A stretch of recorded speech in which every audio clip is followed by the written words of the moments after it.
Les droits des femmes sont humains et fondamentaux. La République démocratique du Congo les garantit par sa constitution, mais aussi par la ratification des chartes et autres traités. Il est question de les connaître en vue de les faire avancer. Quels sont ces droits? Nous en parlons dans cet élément. Les problématiques communément associées aux notions des droits des femmes incluent de façon non exhaustive les droits d'intégrité corporelle et d'autonomie, de ne pas subir de violences sexuelles, de voter, d'être élu, d'entrer dans un contrat légal, d'être considéré comme l'égal du mari et du père au sein de la société. L'égalité des sexes est un droit humain fondamental.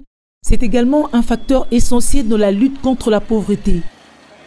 Voilà entre autres les droits des femmes dont les succès sont célébrés le 8 mars, bien au-delà de simples accoutrements. Si aujourd'hui nous sommes dans cette journée-ci, c'est pour développer nos capacités intellectuelles des femmes.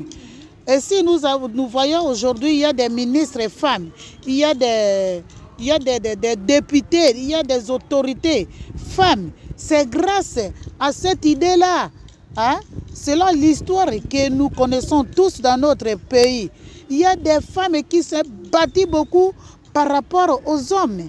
C'est ça. Donc nous devons suivre ces mamans-là pour aller de l'avant nous tous. On va porter les nouveaux vêtements et après, ça ne change rien.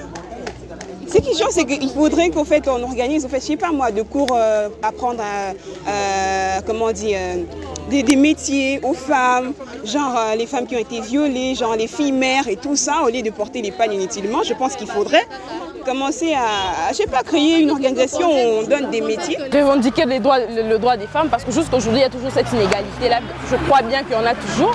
Donc, au lieu d'aller s'occuper de se faire faire des habits, on serait mieux à réfléchir sur les points positifs et négatifs qu'il y a entre les femmes et les hommes.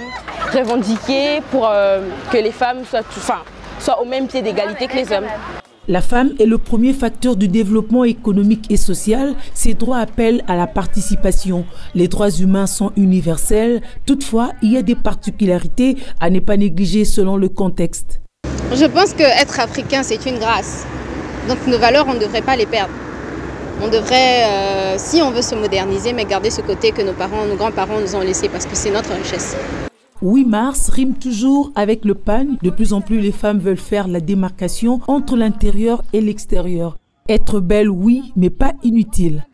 Pour moi, le 8 mars, c'est d'abord une journée de réflexion. Réfléchir d'où l'on vient et où on va.